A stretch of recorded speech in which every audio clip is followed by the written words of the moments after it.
This world shall know pain. Almighty push. Yo guys, it's your homie Xeno Pain. I'd like to welcome y'all to another Black Desert Online video for the Xbox One. And in today's video, we're going to be going over a PVX guide for the Dark Knight. A lot of people came at me in the comment section asking me for a PvP guide. So I thought a PVX guide was more suited for the situation as it focuses on PvE content and PvP content. So as you guys can see that I already have the skill tree already up on here, and the reason why I'm using the BDA database.net is because of the Xbox shows you all the skills and not just the ones you get, so it's just easier for all of us to comprehend. Now as you guys can see here, we do have the Kriegsmesser training. We want to update that to absolute, and the reason why you guys want to get that is because it does give you a little more oomph when it comes to auto attacking. Now don't worry about the zero skills. The zero skills are usually the ones that you already have as you level up, or they just automatically unlock into their base form, except for rebam skills. The rebam skills you do actually have to get along with a stipulation, which we'll jump into shortly. Now you guys are going to want to go ahead and upgrade your split second into absolute, as it is a very good skill to use after blocking, and it does cause stiffness, and Dark Knights tend to block a lot in PvP and PvE content, so all around a great skill to get. So get this skill. We do also have Dusk. Dusk is her bread and butter evasion skill. It does have iframes, which is invincibility frame. This ability does give you an iframe on disappearing, so when you guys have a high enough stamina, you guys can spam this. So if you guys want to go ahead and spam this a lot, you guys are going to have to level up your breath, as breath coincides with stamina. If you guys are curious on how to level that up, feel free to click on the card above explaining on how to level up health, breath, and your strength. Now we do have spirit sensation. One, you guys are want to keep that at base level, and the reason why you guys want to go ahead and keep that at base level is because leveling up any further, it's useless. So, and it's most of the time you guys are going to use HP pots and depend on your auto attack to go ahead and replenish your EP and your HP. Now for Scarring Slash, you guys don't want to have to worry about that. I wouldn't get it. I do not recommend it. I only recommend it after you guys get all the necessary skills that you feel your Dark Knight needs. My guide is in no way, shape, or form absolute, so you guys do not have to follow it to a T. This is just a guide just to show you guys what my build is, and to put you guys in the right direction to having a Dark Knight that you guys like playing and enjoying. Now we do have Absolute Sudden Strike. You guys are going to want to upgrade this to absolute, and the reason why is because it is a good initiation tool. It's activated on running, so when you guys are holding LT and you guys are going in for a hit, you guys hit and then you guys can evade right away, so it really doesn't leave you open. A lot of people may think that because it doesn't have an iframe or super armor, but as soon as you guys do land this hit, you guys can evade to the right, back, left, and avoid getting hit from said person. Now this is a more viable option to initiate than airstrike. I see a lot of Dark Knights using airstrike. Everyone needs to stop that. I still do it from time to time, but it's just so predictable at this point in time that anybody and everybody can dodge it, and then it missed them entirely, and it leaves you wide open as soon as you're done, especially if they hit you from behind. But it does give you also an iframe too, airstrike, but we'll go in and get into that here shortly as well. Now we do have Smoking Haze 3. Obviously you guys would get that because it is an evasive skill, and it does give you super armor as well. Then we also have Absolute Unveiled Dagger and Absolute's Hidden Strike. You guys are going to want to go ahead and max those out, as they do stun and cause bleeding for the Unveiled Dagger. Now this game is all about CC. Usually it's whoever CCs who first is the person who is going to win the match, unless the other person has godly gear score. Then yeah, that's just basically how the game goes. So if you guys go through the skills and actually read them, you guys pick the ones that you want, and hopefully you guys are happy with those said skills. Now we also do have Absolute Shadow Bullet. Absolute Shadow Bullet, for the longest time I thought was trash until I decided to go ahead and read it, and it does cause stiffness to the other person, And if you guys upgrade it to Shadow Bullet Air, it does have an iframe, which is amazing. So imagine using your Dusk ability, which gives you iframes as well on disappearing, and then this on top of that when disappearing with only a 4-second cooldown as well. So you guys can go in and use this over and over again, and it does cost stiffness, leaving them open for a airstrike into Wheel of Fortune into an ultimate, which is also a combo you guys can use, which usually kills them like no matter what, unless, like I said, they have a pretty crazy gear score. Now we do have Darkness Burst 1. You guys are just going to go ahead and leave that at base. Here we do have Absolute Airstrike, amazing skill, but don't use it for initiation, as like I said, it is predictable. Then we do have Absolute Slanted Balance. It does have a forward guard, so when you use it, you will be protected from the front, but if they get to the back end or side, you will not. And it does have a down attack, which knocks them down. So it's an amazing ability to get, especially in PvP situations, and also when you guys are fighting trash mobs, not bosses, trash mobs, like, you know, Susans and Fogans. You can knock them down with a good Slanted Balance, good hit. Then we also have Luscious Snare 3. And the reason why you guys want to go ahead and get this is because any ability that has a CC, such as this, which has stun from a mid to short range, is good and viable. So go ahead and get this skill and use it as you see fit and when needed in PvP and PvE situations. We do have Absolute Persuasive Darkness. Now this is situational. What I mean is you guys don't really have to get it. It does have a forward guard, so you guys are protected. But the reason why I say you guys really don't have to get it is because most of the time, in my experience, I use it in PvE only. I never use it in PvP. So it's very situational, and ultimately it depends on you. Now we also have Ravage Rake 1, and then we also have Repeated Annihilation 1. These abilities I recommend keeping at base until later. These abilities I see as only PvP skills, because you guys are always on the move when it comes to PvP, and these keep you just basically rooted to the floor when you guys use these abilities, which could leave you wide open to attacks. So not very good for PvP. Next up, we do have Absolute Nocturne. You guys are going to want to max this up as soon as possible as well, which at level 58 is when you guys can absolute it.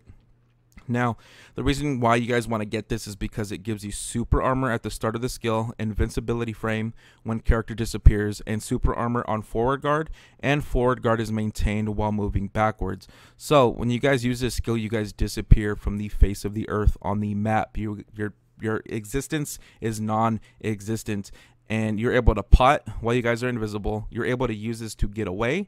You're able to use this to initiate. It's just an all-around amazing ability, and I highly recommend getting it. The only bad thing is you do have to hotbar it. So if you guys are not familiar with hotbarring, all it is start ring menu and putting a skill on the ring menu. It does have a slow startup, you know, because it's so many button inputs before you can actually use a skill. That's the only downside to it, but like I said, a really good ability that I believe every Dark Knight should get. Now we do have Enforcement 1. Not really my thing. If that's something that's up your alley, guys, then go ahead and get it. Like I said, you guys want to go ahead and get the skills that are a necessity to your Dark Knight's build, and then go ahead and get extras as you see fit. Now, the most obvious skill you guys are going to want to get and max out is Lunacy of Adir. You guys are going to want to absolute that because it is your ultimate, and it does give you super armor. And also, you guys are going to want to upgrade Absolute Kamasylvia Slash to max, and the reason for is because this is the second skill that I thought was trash for like the longest time. But come to find out that it has a forward guard when it charges. So as you guys are charging the Kamasylvia Slash, you're blocking on a frontal guard basis. So if someone's attacking you in the front, you're blocking, and then out of nowhere, pop, you just get smacked and knocked down from this ability. And it's amazing because, like I said before, with a couple other skills before this, it leaves them open for combos and finishers. So get this skill. It's amazing. Max it out. We do have Wheel of Fortune, and I gotta say, if we were able to max out only one ability at level 1 in the beginning of the game, Wheel of Fortune would be it, because this ability has knockdown and it also has super armor. You can't get hit Like if you do get hit, you're not gonna get hit. It's just like if the super armor runs out, which is usually when it comes to like a striker, because their iframes and super armor is just stupid and ridiculous. So by the time your super armor on this ability runs out, they've already ran through like 3 or 4 of their super armor / iframes, and just you're just dead. But you know, with other classes that you're going up against, like sorceress and witches and wizards, you guys will be protected pretty much. So this is like the bread and butter skill that I recommend every single Dark Knight to get. Now we also do have Obsidian Ashes 5. Now a lot of people are probably like, what? Why'd you get Obsidian Ashes 5? It's not that great. Well, you guys can use it from afar, which is good, and it causes confusion, but that's not the reason why we get it. We get Obsidian Ashes 5 because it's the stipulation to unlocking one of the revamp skills, which, like I said, we are going to get to shortly. So get Obsidian Ashes to 5 so that way you guys can get a revamp skill that we're going to jump into here very shortly. Now, we do have our passive stats that each class has. You guys are obviously going to want to max those out. That's common sense, or I believe it's common sense.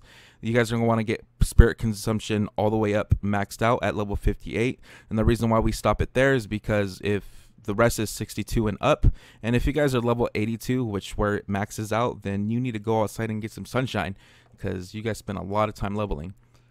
Then you guys are also going to want to maximize infinite mastery, and then skill hunter 5. Now we can go and jump into our revamps before we go into our awakenings. Please note that you guys should always get your awakenings before your absolute skills, because your awakenings is going to matter a lot more than your absolute skills when it comes to PvP. Trust and believe that. Now, okay, this is wrong. You don't want Shadow Strike. I mean, if you guys want it, revamps are very situational. It depends on your playstyle. You guys get what you want, but what I get is Wrath of Adir, which you need Lunacy of Adir and Corrupt Ground 5. Like I told you guys, that's why we use Corrupt Ground. And then for this one, we need Obsidian Ashes 5 and Will of Fortune 5. And the reason why we have the these two skills is because they both give super armor and they both cause a CC. So these skills, because they have high cooldowns, but like say like you're in the middle of a combo and you're about to get like wollywopped, you know you messed up your combo and you're just about to get smashed in the face so hard you're gonna die, and you don't want to die. You could just throw one of these abilities out and the super armor will keep you safe and you'll just eat that attack. So these are good skills to keep yourself alive in PvP situations, and they're pretty good in PvE, to be honest. Like they're all right, but yeah, that's why I recommend getting these, is because of the super armor. It saves your ass so many times. Now, like I said, you want your awakening before you get your absolutes. Now these zeros you're already gonna have. This one you're gonna want to get hallucination gap, and then for the dark hallucination you guys are gonna need chain dust maxed out. Once you guys have chain dust maxed out, you guys will get this. Highly recommend getting this because it does give you iframes on disappearing. And like I said, get your stamina up so that way you guys can spam it. You guys don't want to get touch of exploitation, and you guys don't want Spirit Blaze 1. You guys are not really going to need that in PvP and or PvE. But for obvious reasons, we do want Seed of Catastrophe because it's just an amazing skill. It causes stiffness and it's ranged. We do want Spirit Hunt 3 because it does give you super armor and it does cause stiffness, and it's easy to evade out of it, so that way you don't get caught out after super armor runs out. Then you're going to want to maximize Shattering Darkness 3. And the reason why we want to maximize Shattering Darkness 3 is because as you guys are doing the animation for Shattering Darkness, it does have a forward guard. So you're blocking consistently, constantly, and it's just an all-around good skill. Then as well, we do have Spirit Legacy 3. You guys are going to want to max that out because it also does have a forward guard and does stun on good hits. Then we want Trap of Adir, which causes a stun, which is you slamming the ground, which is your, you can flow into that from pre-awakening as well. And then also we have Flow Spirit Blaze, which is really good. Then we have Flow Bombardment, which is a continuation of, I think it's Shattering. Yeah, no, hold on. Yeah, Shattering Darkness, and then it goes into Flow Bombardment, which has a hit damage of 932% and then does a down attack. So that's also pretty good. Then we have Snow Snatch. You guys are going to want that as well because it does cause stiffness. Then we have Twilight Dash. Twilight Dash is just a necessity because it does get you there for when you need to initiate, and then you can evade right after. So that way you're not really left that open. And then we do have Cluster of Despair. Now, Cluster of Despair is really good in PvE situations. You can't use it in PvP situations, which I do sometimes. It's good just so that way you can do damage from afar, you know, just so you can get some poke damage in. But most of the time you're going to use it for PvE. But like all around, it's a good skill. But other than that, guys, that covers the skill parts of this guide. We're going to go ahead and jump into gameplay. So give me a second. Now that we have switched over to gameplay, we're going to go ahead and go over a little about the armor. Now what you guys want to go ahead and level up first is always your weapons, then your armor, and then work on your accessories last. Now if you're beginning Dark Knight and you don't know what type of armor you need, this also applies for any other class. You guys are going to want to get Grinnell or Heave. Now you guys can go ahead and get that from the central market, or if you guys want to go ahead and farm it, there's millions and millions of places to farm. I'm over exaggerating obviously, but you guys can get full sets of Grinnell here at Schultz Guard, Susan Garrison, and if you guys are life skillers and then you guys want to go ahead and make your own armor, you guys can go ahead and head over here to Gilsh and then go into manage crafting. And if you guys have a crafting house, which is here, you guys will buy an armor workshop and level it up to max. It does allow you to craft Grinnell. So this is where you guys would get that. So you guys want 2 Grinnell and or 2 Heave. You guys can get Heave from the Witch's Sanctuary, which is the Hex Sanctuary, which is down here. You guys can go ahead and get Heave drops from there as well. And now if you guys want Rosar, Rosar does drop on the desert, but I do recommend just going ahead and buy Rosar. I do not recommend Laverto because it is a trap. And also, I went ahead and did it because I'm dumb. But the Light Swallowing Radiant, which is the blue awakening weapon, I don't recommend that. Always get green and then get the Dandelion as soon as you can because this has the same cost as the Dandelion to repair. It sucks. I know. I think it repairs like 2 for each memory fragment instead of 1, and a Dandelion only repairs at 1. So if you guys do get the Awakening weapon, I recommend the green version of the Radiant weapon, and then also a Khatum for PvE content. Get that to Tet as soon as possible. And if you guys don't have enough money and or are not lucky enough to get a Khatum, I do recommend the Oros and or the Accuracy version of that. So if we go ahead and go into Central Market, I'll go ahead and show you guys real quick the different knots that we have. We got Oros, Kreia, Theos, Rosar, Sayer, Novir, and Khatum. Now, Oros is good if you guys want to go strictly AP. I don't recommend it, especially if you guys are doing PvP, because it's just it's not good. You need accuracy, and Oros does not give you accuracy. Now, Sayer does. Sayer gives you a lot less AP, but you guys do get that accuracy and a little bit more DP. So if you guys are focusing more on a PvP type build, I recommend Sayer. If you guys are working on a PvE type Dark Knight build, I recommend Oros because it does give you a lot of AP. And then you guys are eventually going to want to get the Khatum for PvE type content and get that to Tet as soon as possible, as Tet will allow you to do a bunch of the higher end PvE content.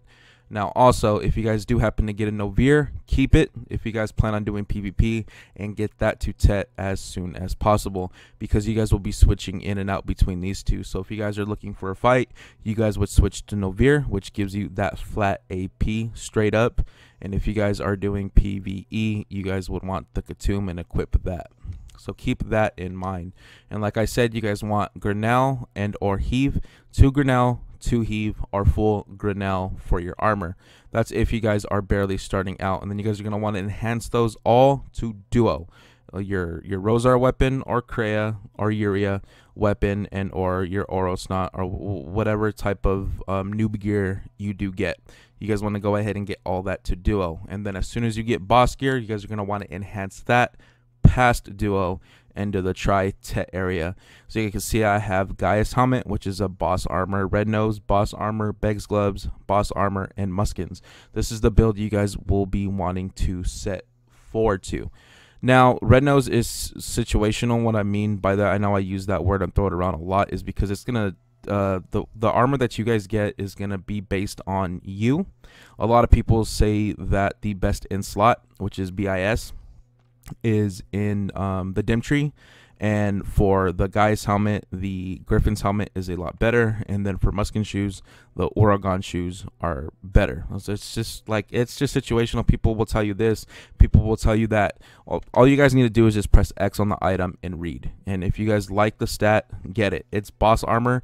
If you guys have the 4 pieces for the set effect, it's going to give you the same set effect and the same evasion, and the same damage reduction. So no matter what, it's still all in all gonna be the same, except for Oregon's gives you the damage reduction, etc. So other than that, them having different abilities, it really doesn't matter.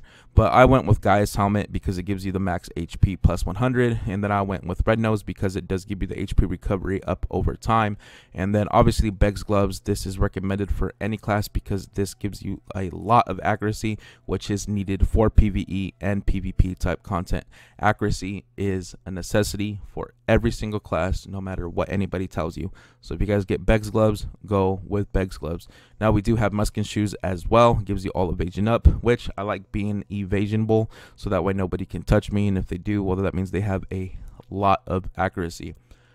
Now for accessories, you guys can either go Bassi belt to be on the cheap side, and or tongue grad belt to be on the most expensive side. Now these belts you're going to want to go ahead and get to try at least Tet at most. You guys can go for pin, but that's if you guys want to go that far. So go ahead and do that, either Bassi belt and or tongue grad belt. Now for the rings, you guys are going to want 2 crescent rings at Tet, or 2 crescent rings at try, or a Capodia ring and a ring of Crescent Guardian.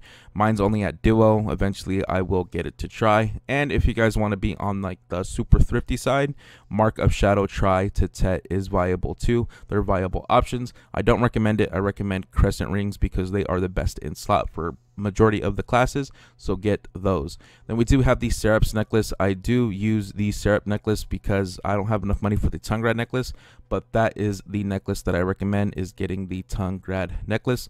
Serifs is a good option to use this necklace in the meantime, so get that to duo or try and you guys will be pretty good. Here I recommend 2 sets of try Witch's earrings or whale or fugitive cult volk, however you say it, earrings. I use Witch's earrings because it does give you accuracy plus 8 and they're cheap. So, and that's also what I would put in this slot, Witch's earrings as well. I didn't have enough money for it, so I don't have it. That's why I'm using that and Belief earring, which gives you 8 AP, which you can get for free by completing the Kalma Sylvia storyline. Now, I also forgot to mention that you guys are going to want to get a Kazarka. That's the best in slot for most classes. And what I mean by most classes, and I believe it's the Witch and Wizard who really don't need accuracy because their skills give them accuracy already. They can use the Orphan or Often boss weapon. But for every other class, it's going to be Kazarka Kragomizer because it does give you that accuracy and is really good in PvP. So make sure you guys get a Kazarka as soon as possible. And for people who don't know, when you guys are pre-awakened, so you guys don't have your awakening, your AP plus DP is going to equal out your gear score. But as soon as you guys unlock your awakening, it's different. You guys are going to have to add your AP plus awakening AP and then divide that by 2. And then add your DP to it, and that will be your overall gear score. I'm 500 gear score with that method. And if you guys want to verify that and you guys are questionable about that, if you guys go to any BDO calculator, it'll calculate your gear score exactly like that. So if anybody tells you otherwise, it's bullshit, just to let you all know. Now we're gonna go ahead and go into the initiations. Now I was talking about airstrike, which is this. It's not viable to initiate with that because, like I said, it is very predictable. So don't not use absolute airstrike when it comes to initiation. It's a good ass skill, but use it during mid fight. That's when you guys would want to go ahead and use that ability. Now if you guys want to initiate, there's multiple ways to initiate that will catch people off guard, like I said. So you guys will start running and then press RB or whatever it is your auto attack is, depending if you guys switched out your layout, and you guys would do your stunning attack. That's one way to initiate. Another way to initiate is the bullet. So you guys want to fire that bullet off, and it does cause stiffness. And then once that stiffness does land, you guys can follow up with an airstrike, Wheel of Fortune, and then alt, and then it'll kill him. Now people are saying that the alt for the Dark Knight is slow. Only bad people think that way, and the reason why I say that, like, I'm not trying to talk smack on anybody, I'm saying the reason why bad people think that is because the only time you're going to use an ultimate is when they're knocked down, when they're CC'd, and they have no way to respond to it. So that's when you guys want to use it. So if they're once they're boom knocked down, and then I'm gonna alt, and then I'm gonna dash away if they're not dead. So if they're not dead, I'm gonna dash away and then continue fighting. Now, all right, so that's one combo you guys could do. Now, other combos, you guys switch into your Awakening. You guys can go ahead and initiate with Seed of Catastrophe into Flu Root Catastrophe. You guys can go ahead and go into Spirit Hunt. You guys can go into Twilight Dash. You guys can even do Shattering Darkness 3 into Float Bombardment. Those are very valuable options to initiate, especially being long range. It's really good. So that way, you know, especially if you're going up against a striker which has natural magic defense, you're not going to want to get hit by that. But if you guys don't know, you guys can quickly come in and out of your Awakening and pre-awakened state by holding up and Y, and it just works out really well. So if you guys are looking for a good combo, one would be, you know, into Twilight Dash, into Shattering Darkness 3, and then into Seed of Catastrophe, and then into Spirit Hunt, and then after that into alt, and then into Absolute Airstrike. It's just there's a lot of options. It just depends on how you guys want to PvP, but those are the initiations that I recommend over Absolute Airstrike, because like I said, a beginner would use that and it's very predictable. Other than that, guys, that pretty much covers this guide. If there's anything else you guys need to know, let me know down on that comment section. I'll try to answer your comments and your questions as soon as I can. And also, if you guys have different builds and or think, you know, maybe mine's wrong in any way, shape, or form, let me know what I could do to improve, because this guide is not absolute.